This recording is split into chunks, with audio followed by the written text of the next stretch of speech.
नमो भगवते वासुदेवाय वासुदेवाय हरि वासुदेवाय। पुरुषोत्तम मास महत्तम अध्याय 15। वाल्मीकि ऋषि कहने लगे, इस प्रकार विष्णु की स्तुति कर ब्राह्मण सुदेव हरि के आगे बैठ गया।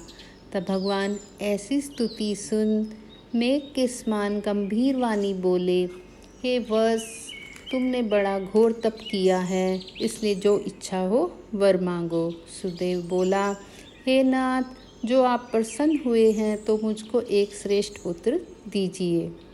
इस प्रकार ब्राह्मण के वचन सुनकर श्री भगवान बोले, हे वत्स, पुत्र का सुख विधाता ने तेरे भाग्य में नहीं लिखा।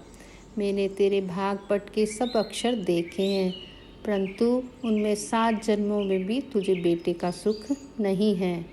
भगवान के ऐसे वज्र प्रहार जैसे निष्ठुर वचन सुनकर जड़ से कटे हुए वृक्ष की तरह वह ब्राह्मण पृथ्वी पर गिर पड़ा।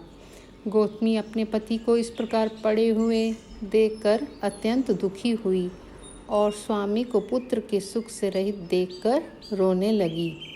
फिर वह स्त्री धैर्य धारण कर अपने पड़े हुए पति से इस प्रकार बोली, हे नाथ, धीरज धारण कीजिए, उठो, जो विधाता ने ललाट में लिख दिया है वह सुख अथवा दुख अवश्य ही भोगना पड़ेगा। इस प्रकार उस स्त्री के तीव्र शोक से युक्त वचन सुनकर उत्पन्न दुख से कांपता हुआ गरुड़ विष्णु भगवान से कहने लगा, हे हरे, आप इस शोक सागर में डूबी हुई ब्राह्मणी को देखिए और गिरते हुए आंसुओं से व्याकुल ब्राह्मण को देखिए। हे दीन बंधु, आपकी भक्तों के दुखों को ना सहने वाली दया कहाँ गई। श्री नारायण इस प्रकार गरुड़ से अमृत वचन बोले, हे गरुड़, इस ब्राह्मण को एक मनोगत पुत्र शीघ्र दूंगा। इस प्रकार हरि के अनुकूल वचन सुनकर गरुड़ ने अति प्रसन्न होकर उस ब्राह्मण को अति सुंदर अनुरूप पुत्र दिया। पुरुषोत्तम मास महत्तम अध्याय 15 पूर्ण हुआ। ओम नमो भगवते वासुदेवाय। श्री हरि आप सबकी मनोकामनाएं पूर्ण करें। श्री कृष्ण गोविंद हरे मुरारी, हे नाथ नारायण वासुदेवा।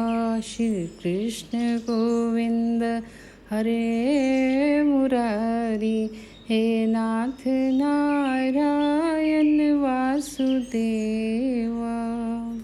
पुरुषोत्तम मास महत्तम अध्याय 16। वाल्मीकि कहने लगे, इस प्रकार अनुपम वर देकर दोनों स्त्री पुरुषों को देखते ही देखते विष्णु भगवान गरुड़ पर चढ़कर अपने स्थान को चले गए। कुछ समय व्यतीत होने पर गौतमी के पुत्र उत्पन्न हुआ और सुदेव ने पुत्र के पैदा होने पर अति प्रसन्नता के साथ श्रेष्ठ ब्राह्मणों को बुलाकर जाति कर्म किया और स्नान कर ब्राह्मणों को बहुत सा धन दिया और दान दिया। पिता के मनोरथ के साथ माता के मन का आनंद देने वाला वह पुत्र शुक्ल पक्ष के चंद्रमा के समान बढ़ने लगा। तब पिता ने पुत्र का यज्ञोपवीत संस्कार कराकर यात्री मंत्र का उपदेश दिया और वह पुत्र ब्रह्मचर्य व्रत का पालन करने लगा। वाल्मीकि ऋषि कहने लगे, एक समय करोड़ों सूर्य के समान कांति वाले देवल ऋषि वहाँ पर आए। उनको देखकर सुदेव ने उनके लिए आसन बिछाया।